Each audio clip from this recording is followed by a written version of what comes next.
NIB 초대석입니다. 2016년도 대입 수능 시험이 얼마 남지 않았습니다.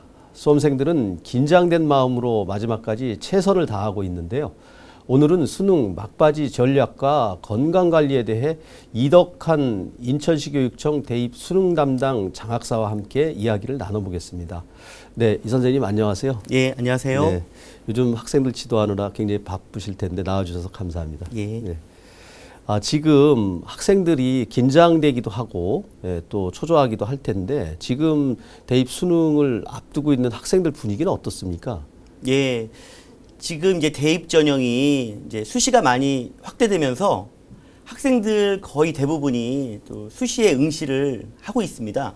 이제 그러다 보니까 학생들이 수능 하나로만 대학을 가던 그 과거와 다르게 지금 이제 수시 전형에 필요한 서류 제출, 또 면접, 또 때로는 1단계 합격자 발표 등 굉장히 지금 사실은 어수선한 상태고요. 네. 또 그러한 어떤 상태가 이어지다 보니까 지금 수능 막바지가 굉장히 중요한 시기인데 학생들 대부분이 많이 집중을 못하고요. 또 혼란스러운 상태가 좀 이어지고 있는 것 같습니다. 그래서 이 마지막 시간을 정말 효과적으로 보낸다면 아마 평상시에 받았던 성적보다 훨씬 더 좋은 결과가 있을 수 있다고 생각을 하거든요. 그래서 지금의 이 어수선한 분위기에 학생들이 휩쓸리지 않고 내가 목표한 그 바대로 끝까지 수능시험 당일까지 아마 최선을 다하는 게 가장 중요하다고 생각이 듭니다. 네. 막바지에 뭐 실기하지 않도록 우리가 학생들이 최선을 다해야 되겠군요. 예. 네, 네. 그 올해 수능 시험의 특징이 있고 뭐 좀 색다른 부분들이 있을 텐데 그 부분을 좀 설명을 해주시죠. 올해 이제 수능은 이제 사교육비 절감이나 공교육 정상화에 맞물려서 지금 쉽게 출제되는 그런 기조가 계속 유지되고 있습니다. 네. 그래서 사실 그 수능의 난이도를 우리가 가늠할 수 있는 9월 모의평가를 보면요. 아마 수험생들이 느꼈겠지만 굉장히 쉽게 출제됐다는 것을 알 수가 있습니다. 그래서 올 수능도 역시 쉽게 출제될 것으로 예상이 되고요. 또 EBS 연계율이 70%로 지금 되어 있는데요. 실질적으로 체감할 수 있는 연계를 높이기 위해서 아마 지금 출제에 들어가신 분들이 이제 출제가 끝났을 텐데 네. 굉장히 그 EBS 연계에 굉장히 신경을 많이 썼을 거라고 생각이 듭니다. 따라서 수능은 전반적으로 쉽게 출제가 되고 EBS 연계가 높게 될 것이다. 이렇게 예상이 되고요. 다만 이제 올해 수험생들의 추세를 보면 작년보다 약 10,000여 명 정도가 감소를 했습니다. 학생들이요? 예, 네, 응시 이제 접수한 학생들이 줄어들었는데요. 근데 또 특징적인 건 재수생 수는 늘었다는 거예요. 네. 그런데 이제 대부분 학생들이 알다시피 이제 재학생들에 비해서는 이 재수생들이 좀 수능에는 강합니다.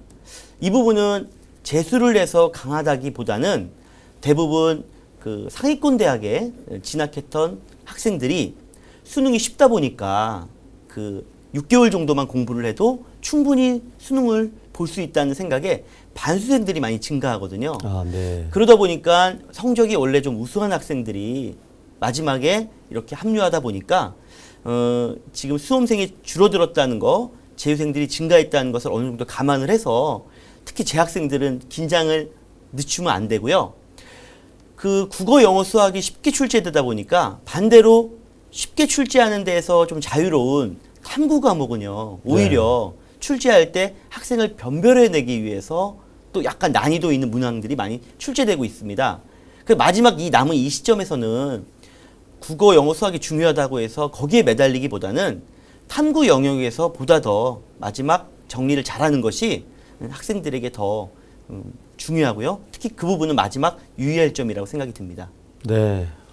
아주 잘 짚어주셨는데, 그, 지금 뭐 수시하고 정시, 뭐 이렇게 지금 대입 그 전형 과정이 너무 복잡하고 또 많습니다. 그래서 또 학부모들도 헷갈리기는 하는데요. 예, 그럼 특이한 뭐 그 대입 전형 방법, 또 그리고 수능 시험 성적과의 뭐 연관 관계라든가 그런 부분들도 좀 설명을 좀 해주시죠. 예. 대입 전형 방법이 굉장히 복잡하고 다양한데요. 사실 크게 보면 세 가지 정도입니다. 사실은. 네. 먼저 학교 생활기록부로 평가를 하는 학생부 전형이 있고요. 네. 그리고 이제 대학에서 출제하는 문제를 풀고 또 들어가는 대학별고사. 보통 이제 우리가 주관식으로 출제하면 논술고사라고 얘기하고요. 객관식으로 출제하면 적성고사라고 하고 또 말로 이제 질문을 하면 면접이라고 하는데요. 그 대학별고사를 풀고 들어가는 방법이 있습니다. 그리고 지금 학생들이 곧 봐야 될 국가에서 출제하는 수능이 있고요. 이 세 가지 방법으로 사실은 대학을 들어가는 겁니다. 다만 그 적용하는 방법이 조금 다르다든가 또는 지원할 수 있는 그 지원 자격이 조금 이제 독특할 경우에 우리가 좀 특이한 전형이라고 할 수 있겠죠. 아마 인천 학생들이라면 우리 서해 5도 지역에 아마 거주하고 있는 학생들은 서해 5도 전형이라는 방법으로 또 대학을 지나갈 수가 있고요. 이 부분은 말 그대로 우리 서해 5도 섬에 해당하는 학생들만 응시할 수 있는 자격이기 때문에 네. 아마 타 지역 학생들은 지원을 못하니까 우리가 특이한 전형이라고 볼 수 있습니다. 뭐 인천이 아닐 경우 우리 경기 학생들 같은 경우는 뭐 세월호 아시겠지만 그런 특별법에 의해서 또 새로운 어떤 전형이 또 적용되기도 하거든요. 그 외에는 뭐 다자녀라든가 또는 국가유공자라든가 이렇게 주로 지원 자격에서 이렇게 보통 우리가 특이한 전형이라고 할 수 있는 그런 전형으로 선발을 하고 있습니다. 네. 그래서 꼼꼼히 따져보고 자기한테 유리한 부분들, 적용되는 부분도 그 세밀하게 좀 봐야 되겠군요. 예. 네, 네. 그래서 그렇게 진행을 하고 그 뭐 짧으면 짧다고 할 수 있는 시간인데 또 지금 남은 시간 뭐 진짜 얼마 남지 않았는데 어떻게 준비해야 되는지 또 그런 부분들에 대해서 콕 집어서 한번 우리 장학사 선생님이 짚어주시죠. 예, 그 아마 수험생도 다 아시겠지만요. 만약 내일이 시험이다 그러면 오늘 1시간 공부하는 것과 한 달 전에 1시간 공부하는 것은 사실 다릅니다. 가장 중요한 것은요. 그 시험에 임박했을 때 그 시간이 가장 중요한 시간이에요.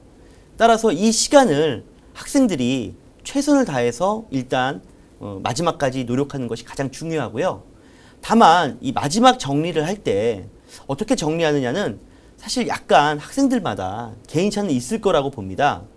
뭐 예를 들어서 우리 상위권 학생에 해당하는 경우는 지금 쉬워진 수능이라는 건 사실은 실수의 어떤 차이에 의해서 등급이 나눠지거든요. 그렇죠. 예. 그러다 보니까 한 문제를 틀렸을 때 2등급이 나오는 과목도 생기고요.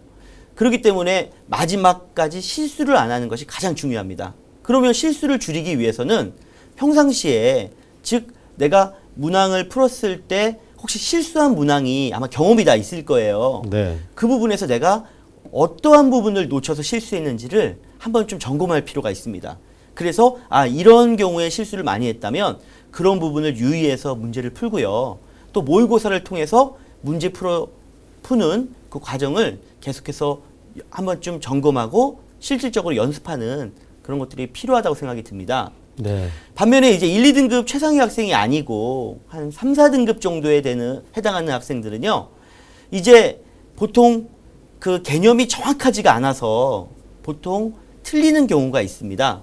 그러니까 내가 좀 취약한 부분에 조금 그러니까 전혀 모르는 부분을 새로 안다는 건 무리입니다. 그렇기 때문에 지금은 내가 평상시에 약간 개념이 정확하지가 않아서 조금 문제가 어렵게 나왔을 때 틀리는 부분에 대해서는 정확하게 개념을 다시 한번 정리하는 것이 중요하다고 생각이 듭니다. 네. 또 이제 5등급 이하의 학생들은 지금 남아있는 이 시간 동안에 너무 많은 것을 욕심내면 안 됩니다. 지금은 과감하게 내가 버릴 것은 버리고 남아있는 동안 내가 집중을 해서 확실하게 내 것으로 만들 수 있는 것들을 이제 선택해서 정리할 필요가 있습니다. 지금 모든 문항의 모든 영역이 아닌 이제는 내가 오히려 자신 있는 영역에서 확실하게 정답을 맞추는 것이 중요합니다. 그래서 또 영역도 내가 잘할 수 있는 영역을 정리해서 그 영역에서 등급을 높이는 것이 이제 더 중요한데요. 왜냐하면 대학에서 상위권 대학 같은 경우는 이제 국어, 영어, 수학, 탐구까지 모두 반영을 대부분 합니다. 근데 이제 우리 중위권 대학으로 내려오면요. 대학에서 모두 반영하기보다는 2개 영역이나 3개 영역을 반영해서 학생을 선발하는 경향이 있거든요. 그렇다면 내가 전체를 고르게 5등급을 받는 것보다는 내가 2과목이라도 2개 영역이라도 3등급을 받는 것이 나머지가 9등급이라 해도 오히려 나중에 학생이 대학을 선택하는데 훨씬 폭이 넓기 때문에 이 시점에서는 내가 부족한 것을 보완해서 끌어올린다는 생각보다는 더 잘할 수 있는 것을 보완해서 더 잘 받는 것이 학생들에게 더 유익하지 않을까 또 이렇게 생각을 해봅니다. 네, 그 선택과 집중을 통해서 예. 자기의 성적에 맞는 학교들을 보고 거기에 맞는 과목들을 더 집중해라 이런 말씀이시죠. 네. 예. 지금 이제 우리 학생들 막바지 이제 최상의 컨디션을 유지하려면은 무엇보다 중요한 것이 이제 건강 관리입니다. 예. 건강 관리는 어떻게 해야 되는지 좀 짚어주시죠. 예. 우리 수험생들 이제 마지막 굉장히 스트레스도 많이 받고 긴장되고 또 피로한 상태가 아마 이어지다 보니까 굉장히 많이 지쳐 있는 상태예요. 그런데 수능 당일날은 가장 좋은 컨디션으로 그 수능을 치르는 것이 제일 중요한데요. 건강을 위해서 가장 중요한 건 먼저 잘 먹고 잘 자는 겁니다. 그런데 이 잘 먹어야 되는데 우리 수험생들이 아무래도 긴장이 되고 또 굉장히 피로한 상태에서는 입맛이 없습니다. 이제 그러다 보니까 음식을 잘 먹어야 되는 수험생들이 입맛이 없다 보니까 잘 안 먹게 되고요. 또는 먹다 보니까 또 소화 기능이 떨어지다 보니까 배탈이 나기도 합니다. 따라서 먹는 음식을 이때부터는 이제 영양을 생각해야 되거든요. 우리 뇌라는 것이 활발하게 움직이기 위해서는 영양이 적절하게 공급이 돼야지만 능률이 있는 건데 잘 먹지 않으면 집중력도 떨어지고 피로도가 더 쌓이기 때문에 제가 봤을 때는 잘 먹는 게 중요합니다. 따라서 소화 기능에 크게 부담이 되지 않은 영양식으로 학생들이 또 규칙적인 식사를 꾸준히 하는 것도 중요하고요. 또 생활 리듬을 수능 시험에 맞추는 것도 굉장히 필요합니다. 네. 그래서 밥 먹는 시간도 가능하면은 수능 시간에 맞춰서 이렇게 식사를 해줘야 우리 위라는 것이요. 이제 미리 요때쯤 되면 음식이 들어오겠다 그래서 예측을 하고 위산이 분비되기 때문에 네. 그 수험생들이 평상시에 그 불규칙하게 식사를 하거나 또는 다른 시간대에 이렇게 식사를 하게 되면 수능 당일날 소화불량에 또 이렇게 걸릴 수가 있거든요. 네. 그래서 그런 아침 식사도 아주 적당량, 또 점심 식사도 이렇게 적당량 이렇게 하면 좋고요. 수면에 있어서는 학생들이 아마 잠이 잘 안 올 거예요. 지금 굉장히 긴장이 되고 또 걱정이 되는데 잠이 잘 안 오는 거는 아마 사실입니다. 근데 그렇다고 해서 너무 늦게까지 이렇게 책을 보다가 잠을 좀 설치거나 또는 평상시에 계속 늦게까지 공부하는 학생들 같은 경우는 이제 문제가 뭐냐면요. 수능 전날입니다. 이 수능 전날 얼마나 긴장이 되겠어요. 이제 그러다 보니까 일단 잠은 푹 자야 된다 그래서 일찍 잠자리에 듭니다. 왜냐면 그 다음날 아침에 새벽같이 일어나서 그 시험장으로 가야 되니까. 그런데 막상 누웠는데요. 평상시에 매일 새벽 3시에 자던 친구가 10시에 누운다고 잠이 올 리가 없죠. 그렇죠. 잠이 안 오죠. 잠이 안 옵니다. 그럼 이제 뜬 눈으로 밤을 새는 거예요. 네. 그러면 잠을 못 잔 상태에서 이 뇌가 제 기능을 한다는 건 보장하기 어렵습니다. 그래서 잠이라는 건 하루아침에 갑자기 내가 일찍 자야겠다고 해서 잠이 오는 게 아니에요. 그렇기 때문에 지금부터 평상시에 늦게 잔 친구들이라고 하더라도 하루에 20분씩 30분씩 조금씩 자는 시간을 앞당겨서 수능 당일날은 그 전날은 그래도 좀 일찍 잠자리에 들 수 있도록 이렇게 해주는 게 중요하고요. 그리고 수능 전날 꼭 낮잠을 자면 안 됩니다. 아무리 피곤하다고 해서 낮잠을 자버리면 밤에 더더욱 잠이 안 오니까 밤에 그 푹 잘 수 있도록 전날 낮잠은 안 자는 것이 사전에 좋습니다. 밤에 수능 시험 전날 푹 예. 잘 수 있도록 미리 좀 준비를 해야 되겠군요. 예. 네, 예, 알겠습니다. 그리고 우리 수능 시험 당일날 우리가 꼭 챙겨야 될 것들 또 꼭 준비해야 될 게 있고 또 하지 말아야 될 것들이 있잖아요. 그런 부분들도 한번 설명을 좀 해주시죠. 예. 아마 수험생들 그 수능 전날 이제 수험표를 받게 돼요. 그 이제 예비 소집에 모여서 수험표를 받게 되면 이제 그때 수험생 유의사항을 보시면 챙겨가야 될 물건이 있고요. 또 반입 금지 물품이 있습니다. 네. 이제 이 부분을 꼼꼼히 챙기셔야 되는데요. 예를 들면 우리 전자기기 같은 경우는 절대 반입하면 안 됩니다. 반입을 했다 하더라도 반드시 시험이 시작되기 전에 감독관 선생님께서 아마 수고해 갈 텐데 그때 반드시 제출해야 됩니다. 네. 그런데 수험생들이 본인은 본인 핸드폰을 놓고 왔다고 해서 이제 안심하고 있는데요.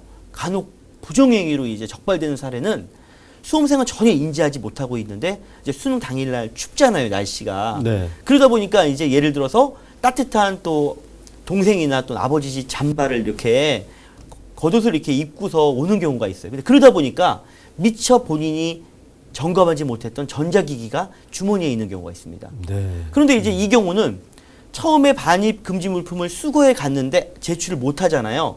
그러면 본인도 모르는 상태에서 이걸 가지고 있다가 만약에 시험 중에 울리거나 또는 이미 제출하지 않은 상태에서 쉬는 시간에라도 만약에 내가 이걸 가지고 있으면 무조건 부정행위가 됩니다. 또 때로는 가방에 넣었어요, 내가. 옷에도 없습니다. 근데 가방 안에 전자기기가 있는 거예요. 근데 네. 얘가 작동이 돼가지고 결국은 주변 수험생들이다 감독관이 인지하게 되면 부정행위가 네. 되는 겁니다. 그러니까 본인이 그동안 얼마나 고생을 해서 준비를 했는데 이 반입금지 물품을 미처 본인이 부정행위를 위한 것이 아니다 하더라도 제출하지 않음으로 인해서 부정행위자가 되는 그런 그러면 유혹이 있습니다. 전자기기라고 하면은 구체적으로 뭐 스마트폰이라든가 뭐, 예, 이런 예. 뭐 전자계산기라든가 뭐 그런 것들은 전혀 안 된다는 말씀이시죠? 예. 네. 그러니까는 우리 디지털 액정화면으로 표시가 되는 기기라고 쉽게 생각하시면 됩니다. 네. 다음 질문 드리겠습니다. 수능 당일날 지금 말씀을 해주셨는데 예. 실수 때문에 하찮은 실수로 인해서 이제 당락이 또 뭐 뒤바뀌고 하는 경우들이 있는데 그 예. 실수를 줄이려고 하는 면은 어떤 부분들을 좀 조심해야 됩니까? 우선은 이제 시험 보기 전날 모든 내가 필요한 물건들을 챙기는 것이 필요합니다. 그러니까 이제 수험표를 가져가야 되고 신분증을 가져가야 되는데 시험 보는 당일날 아침에 일어나서 이 부분을 챙기다 보면 이제 수험표를 잘 챙겼다고 챙겼는데 정신이 없다 보니까 이제 급하게 나오는 거죠. 이제 급하게 나오다 보니까 놓고 온다거나 또 그래서 다시 집으로 가서 챙겨서 오다 보면 8시 10분까지 입실인데 그 시간을 놓치게 되는 거죠. 그럼 아침에 물론 경찰차를 타고 아마 뉴스를 보시면 급하게 문 닫기 전에 들어가는 학생도 있지만 이 과정이 엄청난 에너지 낭비입니다. 그래서 꼼꼼하게 준비해야 됩니다. 전날 내가 내일 입고 갈 옷 잘 이렇게 준비해 놓고요. 그 옷에다가 전부 소지품을 필요한 물건들을 다 집어넣어서 전날도 체크하고 아침에 일어나서도 잘 들어가 있나 다시 한번 이제 체크해야 되겠죠. 그래서 가지고 가야 될 물건, 가지고 가지 말아야 될 물건이 혹시 내가 챙기지 못하거나 또는 들어가 있는 것들을 예방하기 위해서는 시험 전날 미리 한번 챙기고 당일날 출발하면서 다시 한번 챙기는 것이 필요하고요. 우리가 수능 시험 시간이 8시 40분에 시작이 되지만 8시 10분까지 입시를 해야 됩니다. 네. 그리고 미리 반입 금지 물품을 수거해 가야 되는 제출해야 되는 그런 부분이 있는데요. 학생들 중에는 아침에 이제 급하게 오면서 지각하는 학생들이 있습니다. 이 지각하는 학생들은 물론 8시 10분이 넘어도 들여는 보내줍니다. 시험이 시작되기 전에는. 하지만 유의사항을 듣지 못하고 내가 반입 금지 물품을 제출을 못했기 때문에 혹시라도 내가 그런 물건을 가지고 온 상태에서 시험에 임하게 되면 이미 부정행위자가 되는 겁니다. 네. 그렇기 때문에 조금 일찍 서둘러서 시험장에 가서 차분하게 내가 안정된 상태로 시험에 응시하는 것이 중요하기 때문에 내가 우리 집에서 30분이면 가겠다라고 하더라도 조금 더 서둘러서 미리 도착하는 것이 또 좋고요. 또 시험장에 한번 들어가고 나면 밖으로 못 나갑니다. 네. 이제 그러다 보니까 학생들이 점심을 또 못 챙겨오는 학생들이 있어요. 근데 내가 이제 긴장도 되고 스트레스도 받다 보니까 점심 못 먹을 것 같다 그래서 이제 안 챙겨오는 경우도 있는데요. 우리 영양소가 공급이 돼야지 적절하게 뇌가 기능이 활발하게 움직일 수 있기 때문에 점심에 소화가 잘 되는 분량으로 적정량, 또 많이 드시면 안 됩니다. 너무 많이 먹으면 소화불량뿐만이 아니고 거북하기 때문에 정상적인 또 컨디션이 어렵거든요. 그래서 적정량 내가 좋아하고 잘 소화시킬 수 있는 것으로 점심도 꼭 챙겨가시는 것이 필요하다고 생각합니다. 네, 알겠습니다.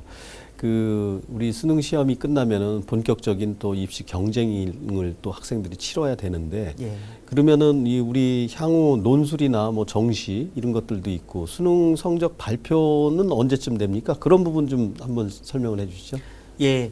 우리 이제 수험생들이 이제 수능 성적표를 이제 12월 2일 날 받게 될 거예요. 그런데 이제 수능이 치러지고 나서 거의 그 다음 주부터 곧바로 대학별 고사가 이제 진행이 됩니다. 이제 말씀하신 논술고사가 이제 주로 진행이 되는데요. 아마 수능 전에 논술을 본 학생도 있겠지만 그보다는 훨씬 많은 학생들이 수능 이후에 논술에 응시하게 될 텐데요. 이 사람의 마음이 수능에 너무 긴장하고 에너지를 집중하다 보니까 이 수능이 끝나고 나면 모든 게 풀어집니다. 네. 그래서 수능이 끝나고 나서 하루 정도 휴식을 취하는 건 필요하지만 하루 정도가 아니고요. 논술 보는 전날까지도 마음을 못 잡습니다. 그러다 보니까 지금까지 논술 준비를 잘한 학생도 마지막 모의고사를 통해서 시간 조절이라든가 내가 어떤 글 쓰는 연습에 대한 이 리듬감을 이어가야 되는데 이 마지막 이 중요한 시기에 역시 사실은 거의 잘 집중이 안 되는 안 되는 어려움도 있지만 본인이 벌써 수능이 끝나기 때문에 그렇게 풀어져 버리는 겁니다. 네. 그렇기 때문에 가장 중요한 수시에서의 어떤 마지막 대학별고사에서 결국 정상적인 실력 발휘를 못하는 이제 그런 경우가 있고요. 또 수시 중에서도 아까 말씀하신 것처럼 수능과 연계된 수시가 많습니다. 그러니까 우리가 보통 학생부 종합전형은 우리 상위권 대학만 일부 최저학력을 요구하지만 우리 대학별고사나 학생부 교과전형 같은 경우는요. 거의 수능 최저학력을 많이 요구하고 있습니다. 따라서 수능 성적에서 좋은 성적을 받는 것이 정시 전형 같은 경우는 수능이 절대적입니다. 사실은 거의 수능 성적으로 대학을 간다고 해도 과언이 아닐 만큼 굉장히 수능 성적이 중요한데 정시가 아닌 수시도 수능 성적에 의해서 굉장히 그 영향을 많이 받습니다. 그 수능 최저학력이 높을수록 상대적으로 내신은 조금 낮아도 논술 성적이 좀 낮아도 또는 내가 수능 최저학력이 높게 요구하는 대학은 최저학력을 통과했다는 그 자격만으로도 합격할 수가 있거든요. 그래서 네. 수능 성적은 정시뿐만이 아니고 수시의 많은 전형에서도 서로 연계되어 있기 때문에 학생들 중에 혹시 내가 수시로 대학을 갈 거니까 수능은 그리 중요하지 않다라고 생각할지 모르겠지만 아마도 학생들이 지금 응시한 대부분의 수시 모집이 수능이 굉장히 중요하게 영향을 미칠 수 있다는 거 학생들이 꼭 기억했으면 좋겠습니다. 네, 끝으로 우리 그 학부모들도 긴장하기는 뭐 학생들 이상 또 만만치 않을 텐데요. 예. 우리 학부모들 위해서 예. 우리 짧게 한 말씀 해주시죠. 예, 우리 학부모님들 거의 뭐 고3 수험생을 둔 학부모님이라면 똑같이 아마 고3의 과정을 거쳤을 텐데요. 사실 학생들이 가장 힘들고요. 수험생이 가장 어렵습니다. 뭐 부모님들도 힘드신 거 알지만 가장 지금 긴장되고 어려운 상태이기 때문에 학생들을 좀 더 이해해주고 수험생들을 지원해준다는 의미에서 조금 더 마지막 막판까지 최선을 다해주시길 좀 부탁을 드리겠습니다. 학생들에게 이제 얼마 남지 않았는데 왜 공부를 안 하느냐, 공부해라, 이런 이야기보다는 내가 어떻게 하면 도와줄 수 있을까? 지금 마지막 정리하는데 우리 엄마가, 아빠가 어떤 부분을 도와줄까? 어떤 맛있는 것을 아이가 먹고 싶어 하는지 또는 지원해 줄지 조금 이렇게 최선을 다해서 마지막 도와준다는 그런 마음으로 해주면 되고요. 부모님들도 많이 긴장하실 텐데 부모님이 오히려 더 긴장된다 이런 것보다는 평상시와 똑같이 대해 주시면서 사랑으로 지지해 주시면 아마 학생들이 마지막 정리하는데 더 큰 도움이 될 것 같습니다. 네, 오늘 수능과 관련된 여러 가지 유익한 말씀 감사합니다. 오늘 말씀 감사합니다. 예, 감사합니다.